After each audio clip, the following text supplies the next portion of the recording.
法，人民更合法，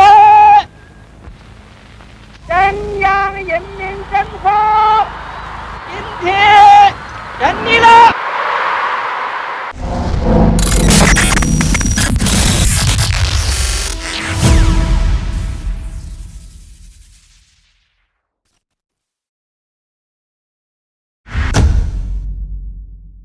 Pada 26 Desember 1893, seorang anak laki-laki yang nantinya akan mengubah Tiongkok lahir di Shaoshan, sebuah desa di provinsi Hunan, Tiongkok. Ia bernama Mao Zedong. Ayah dari Mao Zedong adalah Mao Yichang. Adalah sosok yang sangat keras dan disiplin. Mao Yichang dibesarkan dari keluarga petani yang miskin. Namun, karena kerja keras selama menjadi tentara Xiang selama beberapa tahun di masa mudanya, Yichang memperoleh cukup uang untuk menjadi pemberi pinjaman di distrik tersebut. Hasil dari bunga pinjaman tersebut dan pekerjaannya sebagai petani, Yichang menjadi petani yang makmur dan memiliki 20 hektar tanah. Ibu Mao adalah Wen Qimei, seorang penganut Buddha yang taat, namun memiliki pendidikan yang bermasalah. Ayah dari Wen Qimei adalah seorang pembuat sepatu yang miskin dan banyak minum. Ibu dari Wen Qimei adalah selir. Ayah Mao meminta Mao untuk menikah di saat Mao berusia 13 tahun. Mao dipaksa menikah dengan Luo Yishu yang berusia 17 tahun, seorang anak dari kalangan petani sukses lainnya. Mao bersikeras menolak karena Mao ingin fokus kepada pendidikannya. Namun, pernikahan ini tetap terjadi. Walaupun Mao tidak pernah menganggap Luo Yishu sebagai istrinya. Bahkan, Mao tidak pernah memikirkan tentang dia sekalipun. Mao bekerja di sawah untuk menafkahi hidupnya dan istrinya. Ini membuat Mao tidak dapat melanjutkan sekolahnya. Walau sibuk bekerja, Mao tetap sibuk membaca buku. Dan ia mengagumi sosok presiden pertama Amerika Serikat, yaitu George Washington. 4 tahun kemudian, istri pertamanya meninggal dunia. Dan Mao pun melanjutkan sekolahnya. Di abad ke-19, Tiongkok sudah membuka diri untuk perdagangan internasional kepada negara-negara barat, sama seperti yang dilakukan oleh Korea dan Jepang. Tiongkok masih sangat konservatif dalam hal agama, sosial, dan politik. Pemerintahan masih dijalankan oleh seorang kaisar dan bersifat pemerintahan yang tertutup. Sama seperti Jepang dan Korea, Tiongkok tidak dapat lagi mencegah kekuatan dari negara-negara Eropa. Mereka memiliki kapal perang modern, persenjataan, dan kekuatan industri untuk melakukan campur tangan di Tiongkok. Akhirnya Tiongkok dipaksa untuk terbuka dan bersentuhan dengan Eropa karena pecahnya Perang Opium di tahun 1839 sampai 1842 dan 1856 sampai 1860. Hal ini menyebabkan munculnya ide-ide tentang jenis pemerintahan, perkembangan ekonomi baru, dan segala macam inovasi teknologi. Pada saat itu, negara Eropa dan Amerika tidak lagi diperintah oleh raja dan kaisar. Banyak di antara mereka yang hidup di bawah pemerintahan republik dan rakyat. Bahkan, negara seperti Inggris yang masih memiliki kaisar atau ratu, parlemenlah yang sebenarnya memerintah kerajaan Inggris. Ide-ide baru itu membuat banyak warga Tiongkok mempertanyakan, mengapa mereka masih di bawah pemerintahan dinasti Qing yang sudah hampir berkuasa selama 300 tahun, sedangkan negara lainnya sudah terlepas dari pemerintahan kaisar ataupun raja. Pada saat remaja, Mao sudah mempelajari ide-ide baru ini. Mao ingin demokrasi ditegakkan di Tiongkok untuk menggantikan pemerintahan kekaisaran. Keinginan Mao ini ternyata didukung oleh Sun Yat-sen yang menulis artikel juga mengenai pemerintahan republik. Puncaknya terjadi pada akhir tahun 1900 dan awal tahun 1910. Terjadi kelaparan yang melanda sebagian wilayah di Tiongkok. Ini membuat warga berontak dan menuntut pemerintahan yang lebih representatif. Pemberontakan tentara pun terjadi pada bulan Oktober 1911. 4 bulan kemudian, tepatnya pada Februari 1912, Kaisar mengumumkan bahwa ia akan turun tahta dan Republik Tiongkok yang baru akan dibentuk dengan perwira kekaisaran yaitu Yuan Shikai. Setelah runtuhnya pemerintahan kekaisaran, Mao kembali bersekolah dan ia membaca untuk pertama kalinya tentang gagasan mengenai sosialisme dan komunisme. Ia mendalami gagasan itu ketika ia menjadi asisten pustakawan di Beijing pada tahun 1917. Mao lebih tertarik dengan gagasan komunisme atau teori Marxisme dari Karl Marx yang pada saat itu Gagasan ini menarik perhatian karena kaum Bolshevik, salah satu cabang komunisme di Rusia, menguasai pemerintahan Rusia setelah jatuhnya pemerintahan Tsar. The roots of the Bolshevik Revolution went down just as deep into the nature of Russia as they did into the ideas of Marx. And just as conditions in Russia helped create the revolution. Meskipun Tiongkok sudah menjadi negara republik semenjak tahun 1912, negara ini terus dihadapi gejolak karena kekuatan konservatif terus berperang dengan kekuatan liberal. Ini pun berdampak kepada Mao. Ia mengalami diskriminasi dari kaum borjuis di Beijing. Pada tahun 1910-an, pemimpin dari Partai Nasionalis, Sun Yat-sen, berusaha untuk meremajakan republik ini pada masa pertumbuhannya. Kaum nasionalis menganggap mereka diperintah oleh rezim yang lemah dan konservatif, di mana Tiongkok memiliki banyak hubungan dengan kekaisaran yang lama.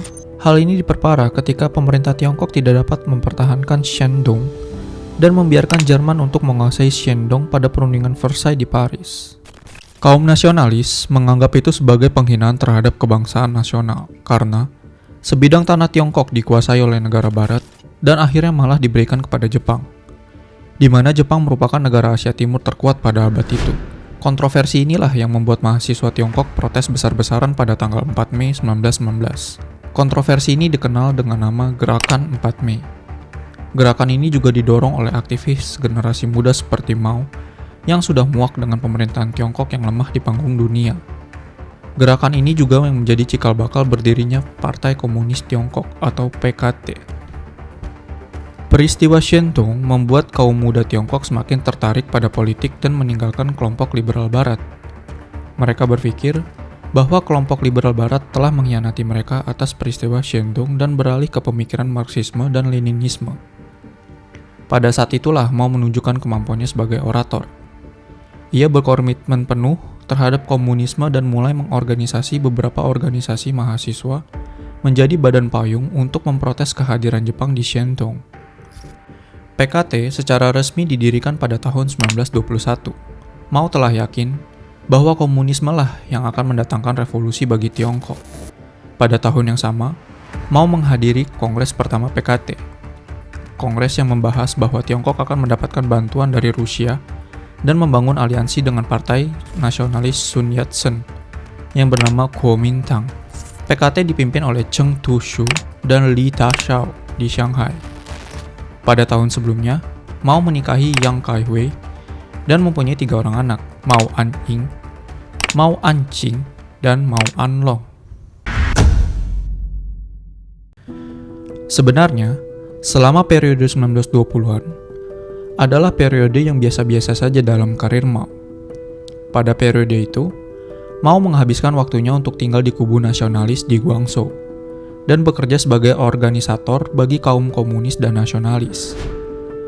Mao juga dekat dengan kaum tani di Tiongkok dan percaya bahwa kaum tani memiliki kekuatan yang besar bagi negara ini. Tahun 1925, Sun Yat-sen meninggal dunia dan digantikan oleh Chiang Kai-shek. Partai Nasionalis, Kuomintang, telah menguasai sebagian besar wilayah di Tiongkok Selatan, tapi ada beberapa wilayah yang masih terpengaruh oleh republik yang konservatif pada zaman kekaisaran masa lalu, yaitu Beijing. Tahun 1926, Chiang ingin merebut Beijing dengan melancarkan kampanye militer nasionalis. Kampanye ini pun sukses besar, dan pada tahun yang sama dan tahun berikutnya, kaum nasionalis merebut kekuasaan di banyak kota besar di Tiongkok.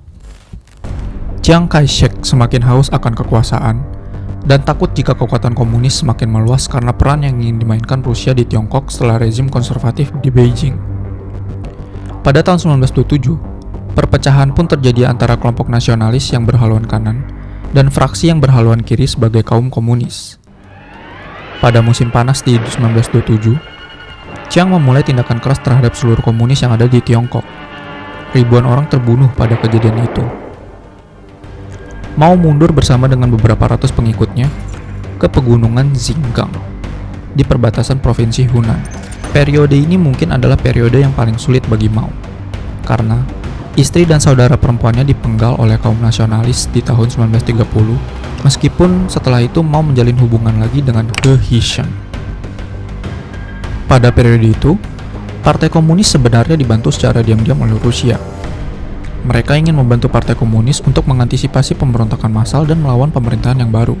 Februari 1930 sebenarnya merupakan titik awal Mao menjadi seorang komandan senior bagi gerakan komunis di Tiongkok. Ia mendirikan pemerintahan negara Soviet Tiongkok di provinsi Jiangxi, dan Mao menjabat sebagai ketua. Mao juga membentuk pasukan merah yang dipimpin oleh Zhou Enlai. Pada awal tahun 1930-an, ada beberapa percobaan dari Chiang Kai-shek untuk merebut provinsi Jiangxi dari tangan Partai Komunis. Namun, hal ini gagal karena konsentrasi dari kaum nasionalis terpecah ketika Kekaisaran Jepang menginvasi provinsi Manchuria di Tiongkok Timur Laut. Pada pertengahan 1930-an, Chiang kembali bertekad untuk merebut kembali provinsi Jiangxi. Akhirnya, pada September 1933, Chiang berhasil mengepung kelima anak Mao dan para komunis di provinsi Jiangxi.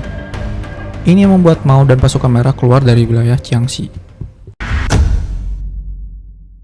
Oktober 1934, pasukan merah yang terdiri dari 86.000 tentara dan 15.000 personel menerobos wilayah nasionalis secara bersamaan. Peristiwa ini dikenal sebagai Long March, di mana pasukan merah ini melakukan perang gerilya terhadap kaum nasionalis. Peristiwa ini berlangsung selama 1 tahun dan jarak tempuh diperkirakan hingga 6.000 mil, melewati 24 sungai dan 18 pegunungan. Pasukan yang awalnya terdiri dari 100.000, hanya tersisa 4.000 saja yang dapat menyelesaikan perjalanan tersebut. Banyak pasukan yang tidak selamat dikarenakan kelaparan, pemboman udara, dan adanya pertempuran kecil yang hampir terjadi setiap harinya dengan pasukan nasionalis.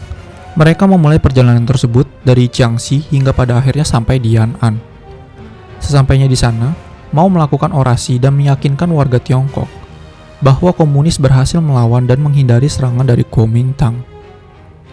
Atas kejadian Long March inilah yang membuat Mao Zedong dilihat sebagai pemimpin komunis Tiongkok bagi rakyat Tiongkok pada saat itu. Invasi Jepang di Tiongkok terutama pada provinsi Manchuria membuat kaum nasionalis mengesampingkan perbedaan mereka dengan komunis. Mereka ingin berdamai sementara waktu untuk dapat membentuk oposisi terhadap serangan Jepang yang akan datang. Mao dan pasukan merah juga didorong oleh Moskow untuk melakukan hal yang sama. Pada tahun 1935 sampai 1936, Partai Komunis dan Nasionalis akhirnya bersatu untuk melawan invasi dari Jepang. Setahun kemudian, Jepang kembali memasuki dan menduduki banyak kota besar di sepanjang timur daerah Tiongkok. Mereka membantai puluhan ribu warga sipil di Nanjing. Di tahun 1937, Chiang Kai-shek terpaksa melarikan diri ke Nanking. Mao, sebagai pemimpin perang pada saat itu, berhasil menambah jumlah pasukan merahnya dari 50.000 hampir menjadi 500.000 pejuang. Mao meluncurkan kampanye 100 serangan resimen, di mana ia mengerahkan 400.000 pasukan merah untuk melawan Jepang di 5 provinsi pesisir. Sementara itu, Mao juga mengerahkan kaum nasionalis bergerak ke pedalaman menuju Tiongkok Tengah untuk melawan Jepang yang ada di sana. Serangan luar biasa ini berdampak pada berkurangnya tentara Jepang dan mengganggu jalur pasokan Jepang. Jepang yang pada saat itu juga sedang melakukan penaklukan di Pasifik Barat, terutama merebut Burma atau Myanmar dari Inggris dan Filipina dari Amerika Serikat, membuat Jepang kewalahan dan pada akhir 1941, Jepang mulai mundur dan mendeklarasikan perang terhadap Amerika dengan serangan di Pearl Harbor, Hawaii. Keterlibatan Jepang dalam Perang Dunia Kedua membuat kaum nasionalis dan komunis Tiongkok mendapat sekutu dari Inggris dan Amerika. Tiongkok mendapat dukungan militer, keuangan, dan logistik. Pada tahun 1943, Jepang memperlihatkan tanda-tanda kekalahan ketika sekutunya di Eropa, yaitu Jerman dan Italia, juga berperang ikut melawan Rusia. Puncaknya pada tanggal 6 dan 9 Agustus 1945, ketika Amerika Serikat menjatuhkan 2 bom atom di kota Hiroshima dan Nagasaki. Secara bersamaan, Uni Soviet diam-diam menginvasi Manchuria. Beberapa minggu kemudian, Jepang secara resmi menyerah kepada sekutu. Perang Dunia Kedua pun berakhir, namun perang saudara antara komunis dan nasionalis kembali pecah. Mao sekarang berada di posisi yang jauh lebih menguntungkan dibanding posisi sebelumnya. Hal ini ditambah ketika pada tahun 1946, Stalin menyerahkan Manchuria kepada PKT. Perang saudara pun berlanjut selama 3 tahun. Di tahun 1948, komunis berhasil mendapatkan kembali penuh atas Tiongkok Tengah Timur dan berhasil merebut provinsi Shandong. Tidak hanya itu, di tahun yang sama, Mao melancarkan kampanye Ping Chin untuk melawan pasukan Chiang Kai-shek di Tiongkok Utara. Kampanye itu berlangsung selama 2 bulan dan menewaskan lebih dari 1,5 juta tentara nasionalis, membuat wilayah bagian utara itu dikuasai oleh komunis. 1 tahun kemudian, Mao dan pasukan merah pergi ke selatan Sungai Yangtze, wilayah yang dikuasai oleh nasionalis. Mao benar-benar ingin menguasai Tiongkok seutuhnya dengan melakukan serangan terhadap kediaman nasionalis yang tersebar di seluruh Tiongkok. Mao sebenarnya sudah diingatkan oleh Joseph Stalin bahwa Stalin tidak ingin adanya saingan kekuasaan di antara pemimpin komunis. Namun, Mao menghiraukan Stalin dan merebut ibu kota partai nasionalis di Nanjing. Keadaan ini memaksa Chiang Kai-shek untuk mundur ke selatan bersama dengan sisa pasukannya ke Guangzhou. Namun, beberapa minggu kemudian, Chiang kembali mundur ke daratan Tiongkok ke Pulau Formosa yang sekarang ini dikenal sebagai Taiwan.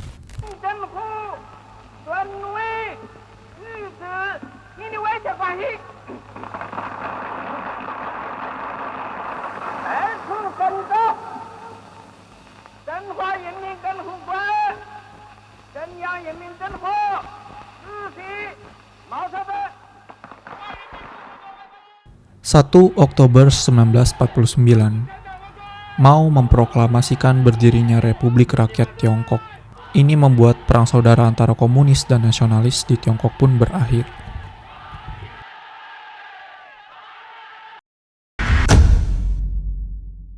Mao pun menjadi ketua pemerintahan rakyat pusat yang pertama. Pada awal masa pemerintahannya, Mao melancarkan banyak kampanye di beberapa wilayah Tiongkok yang masih dikuasai oleh nasionalis seperti pulau di Hainan. Bahkan, ada rumor beredar bahwa Mao akan melanjutkan invasinya ke Taiwan untuk mengklaim wilayahnya sebagai wilayah Tiongkok. Tapi, ternyata rumor tersebut hanyalah tetap menjadi rumor saja. Tidak ada invasi yang terjadi sama sekali ke Taiwan. Taiwan pun sudah memiliki pemerintahannya sendiri pada saat itu. Pada tahun 1949 sampai 1950, Mao pergi ke Moskow untuk berkunjung. Ia mendapatkan bantuan dari Rusia berupa suntikan dana yang besar serta penasihat teknologi dari Rusia. Pada masa awal pemerintahan yang baru ini, Mao membuat banyak gebrakan-gebrakan yang sangat positif. Ini adalah awal mula reformasi politik, sosial, dan ekonomi yang luas bagi masyarakat Tiongkok. Gebrakan pertama, Mao meluncurkan program agraria. Program ini bertujuan untuk menghapus kepemilikan tanah dari tuan tanah dan diserahkan kepada petani yang miskin. Gebrakan kedua, Mao melarang keras adanya produksi dan konsumsi opium di seluruh Tiongkok. Gebrakan ketiga, Mao menaikkan status perempuan, membentuk populasi yang memiliki pendidikan terbaik, meningkatkan minat literasi, dan mengembangkan layanan kesehatan. Pada awal 1950-an, dikarenakan kekagumannya dengan gagasan komunisme dari Karl Marx, Mao berpikir untuk melakukan ekspansi ke luar negeri dan membawa Tiongkok untuk mencapai komunisme seperti yang diinginkan oleh Karl Marx. Ekspansi ini bertujuan untuk meningkatkan kegiatan industri dalam negeri, sehingga Tiongkok tidak selalu bergantung pada sektor pertanian. Di tahun 1953, Mao Zedong meluncurkan program yang mirip dengan yang dilakukan oleh Uni Soviet pada tahun 1920-an, yaitu Rencana 5 Tahun Pertama. Program ini disasar terutama untuk mengurangi ketergantungan Tiongkok terhadap hasil pertanian. Tiongkok harus bergerak mencapai kekuatan global melalui penciptaan perekonomian industri. Program ini dimulai pada tahun 1953 sampai 1957. Program ini juga didukung oleh Rusia melalui dukungan finansial dan keahlian melalui penasihat dari Rusia. Pemerintah menghabiskan miliaran yuan untuk menyelesaikan proyek infrastruktur, termasuk jalur kereta api, jalan utama, dan bendungan. Secara overall, Rencana 5 tahun pertama ini merupakan keberhasilan yang luar biasa dari pemerintahan Mao. Tanggal 22 Mei 1957, pemimpin Soviet yang baru, yaitu Nikita Khrushchev, menyampaikan pidato bahwa tujuan ia adalah membawa Uni Soviet dapat mengejar dan menyalip Amerika dalam hal ekonomi pada tahun 1980. Mao yang hubungannya tidak terlalu dekat dengan Nikita dibanding dengan Stalin, dan keinginannya untuk dapat menyaingi Uni Soviet pada saat itu, mulai mempertimbangkan kata-kata dari Nikita. Mao tidak mau kalah. Mao dengan cepat membuat klaim yang mirip dan mempunyai tujuan agar perekonomian Tiongkok dapat mengejar Inggris dalam waktu 15 tahun ke depan. Di tahun 1958, PKT meluncurkan kampanye Rencana 5 Tahun Kedua, atau yang dikenal sebagai dengan Great Leap Forward. Menurut Mao, produksi biji-bijian dan baja akan menjadi satu sektor yang sangat penting bagi kemajuan perekonomian di Tiongkok. Jika produksi ini dapat ditingkatkan secara cepat, Tiongkok akan menunjukkan eksistensinya di panggung dunia. Karena itulah, semua instrumen negara difokuskan hanya pada bagaimana caranya untuk dapat meningkatkan produksi biji-bijian dan baja. Bahkan, sejumlah pekerja yang bekerja di pertanian, semuanya dikerahkan untuk dapat beralih bekerja di sektor industri, agar dapat meningkatkan produksi baja dan biji-bijian. Banyak pejabat partai pun yang dikirim ke pedesaan dan kota-kota dalam rangka untuk memaksimalkan produksi. Disinilah letak masalahnya. Lahan pertanian hampir semua difokuskan untuk menanam biji-bijian, yang mana lahan tersebut lebih cocok digunakan untuk tanaman lain. Belum lagi pekerja yang dikirim ke pabrik baja memiliki sedikit ilmu atau tanpa pelatihan sama sekali mengenai apa yang akan mereka lakukan di sana. Meskipun terdapat masalah struktural seperti itu, pada awalnya terdapat tanda kemajuan dari program ini. Produksi baja dan besi meningkat sekitar 30-40% pada tahun 1958. Tapi, karena keinginan mereka untuk selalu ingin menunjukkan hasil yang baik, kader partai melakukan hal yang brutal dan tidak masuk akal demi kepentingan ini. Mereka mempekerjakan pekerja secara berlebihan agar mendapat produksi baja yang lebih besar. Bahkan, para pejabat partai ini meminta agar seluruh warga Tiongkok untuk menggunakan tungku halaman belakang rumahnya, yang biasa hanya digunakan untuk tungku baja darurat, dialihkan untuk digunakan dalam peleburan alat-alat petani dan besi lainnya. Ini membuat berkurangnya peralatan dasar untuk bertani. Tidak hanya itu, lahan pertanian yang sudah semakin langka digunakan pula untuk percobaan irigasi, sehingga lahan tersebut tidak dapat digunakan untuk sementara waktu. Semua ini berakibat fatal dan berimbas pada kekurangan pangan dalam jumlah yang sangat besar di beberapa wilayah di Tiongkok. Ditambah lagi, pemerintah terus mengekspor biji-bijian dan produk pertanian lainnya untuk mendapatkan pendapatan dan kesan bahwa produktivitas di Tiongkok terus meningkat.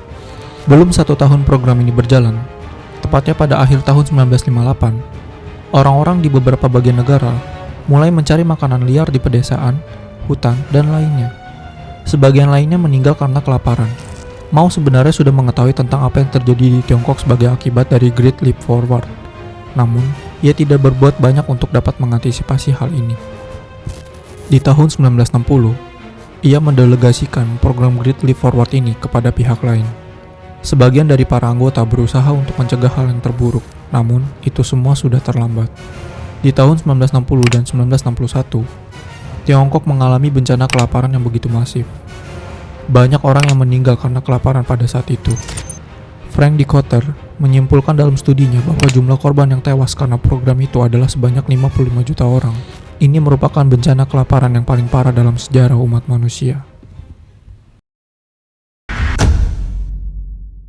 27 April 1959 merupakan hari terakhir Mao sebagai ketua RKT. Namun, ia tetap menjadi ketua PKT dan urusan militer. Ia digantikan oleh Liu Shaoqi. Di tahun 1962, Liu menghentikan dan mengecam Great Leap Forward. Mao yang sudah kehilangan sebagian besar kewenangannya di pemerintahan pada saat itu, ia masih memegang kendali dalam hal memberikan pengaruh terhadap tokoh-tokoh penting seperti Liu Shaoqi dan Deng Xiaoping. Seperti yang sudah disinggung sebelumnya, Mao dan Perdana Menteri Soviet, yaitu Nikita Khrushchev, memang tidak memiliki hubungan yang baik. Khrushchev mengecam terhadap sistem otoriter brutal dari Stalin. Mao, yang merupakan bisa dibilang penggemar dari Stalin, sangat terganggu mendengar pendapat dari Khrushchev. Terlebih lagi sikap Khrushchev yang lebih moderat terhadap negara-negara barat. Mao juga berselisih dengan Moskow mengenai adanya interpretasi baru, yaitu Marxisme ortodoks, yang mana itu sangat kontradiktif dengan gagasan Marxisme yang selama ini Mao pelajari. Hubungan keduanya sangat memburuk ketika adanya krisis rudal Kuba di tahun 1960-an. Krisis ini menginspirasi Khrushchev untuk mulai bekerja sama dengan pemerintahan Amerika Serikat di bawah pimpinan John F. Kennedy. Kerjasama ini dalam tujuan untuk meredakan perang dingin dengan cara yang ditantang oleh Mao. Mao mengecam rezim Soviet sebagai pengkhianat revisionis. Ini membuat Khrushchev semakin waspada terhadap sikap Mao. Terlebih lagi, Tiongkok berhasil menguji bom nuklir untuk pertama kalinya di tahun 1964. Untungnya, di tahun tersebut perpecahan Tiongkok Soviet ini telah selesai.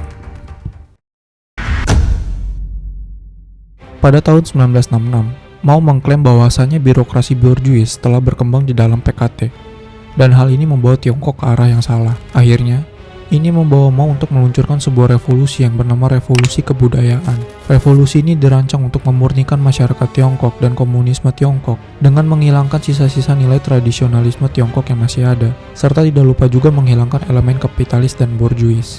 Mao menyerukan ke seluruh generasi muda Tiongkok untuk membombardir markas bagi mereka yang berasal dari kaum borjuis dan kapitalis. Mao akan melenyapkan orang-orang yang berani menentangnya dalam tindakan pembersihan yang paling brutal ini. Hal ini mengakibatkan kerusuhan selama bertahun-tahun dan membuat masyarakat Tiongkok saling bermusuhan dan curiga. Motivasi Mao untuk melakukan revolusi ini sebenarnya masih menjadi perdebatan yang luas. Banyak yang berpendapat bahwa dengan bangkitnya kembali budaya komunisme dapat menghentikan kemerosotan birokrasi di negara tersebut. Revolusi kebudayaan ini pun dimulai pada Mei 1966. Langkah yang pertama Mao ambil adalah mendesak mahasiswa untuk bertindak memurnikan jajaran partai. Dan beberapa minggu kemudian, gerombolan pelajar menyerang guru, intelektual, pejabat pemerintah, bahkan orang-orang yang mengenakan pakaian borjuis. Pada saat itu, Mao dan para pelajar membentuk kelompok yang disebut sebagai Pengawal Merah atau Pasukan Merah. Pasukan Merah berkomitmen untuk membasmi apa yang disebut sebagai 4 hal lama: gagasan lama, adat istiadat lama, kebiasaan lama, dan budaya lama, serta melestarikan revolusi komunis. Memasuki musim gugur, jalanan di kota seperti Beijing dan Shanghai dipenuhi oleh kelompok remaja yang mengenakan ban lengan berwarna merah. Peristiwa ini sangat kelam dan meninggalkan banyak penderitaan. Sehingga pada bulan Agustus di tahun itu, peristiwa ini dikenal sebagai Agustus Merah atau Red August. Mao juga menerbitkan buku merah kecil yang berisi kumpulan perkataan dan tulisannya. Buku ini diterbitkan hingga miliaran buku, sehingga ini melebihi dari semua produksi novel Harry Potter yang pernah dibuat, dan hanya sedikit di bawah produksi dari Alkitab. Kekerasan dari revolusi kebudayaan ini terus berlangsung hingga akhir tahun 1960-an. Banyak yang memperkirakan nyawa yang melayang akibat kekerasan ini adalah 1-2 juta orang dari tahun 1966 sampai 1971. Ada salah satu provinsi yang bernama Guangxi. Di sana hampir 150.000 nyawa hilang selama revolusi ini. Banyak yang mengatakan bahwa orang-orang di Guangxi terpaksa mengubur orang-orang yang dianiaya hidup-hidup karena tidak tahan akan sakit yang dialaminya. Praktik kanibalisme juga kerap kali terjadi di Guangxi. Pada intinya, revolusi kebudayaan sangat berdampak buruk bagi masyarakat Tiongkok.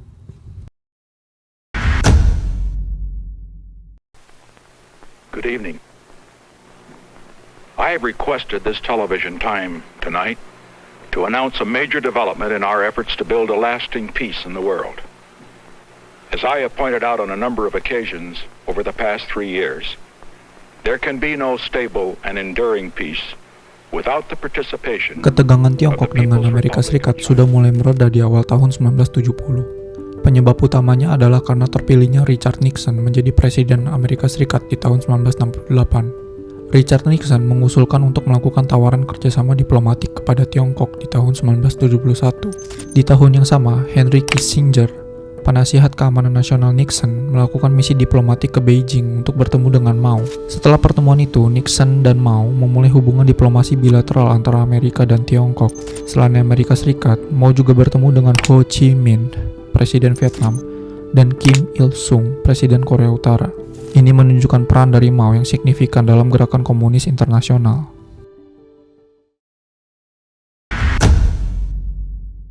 Mao memiliki riwayat percintaan yang kurang begitu lancar dan sering menuai kontroversi.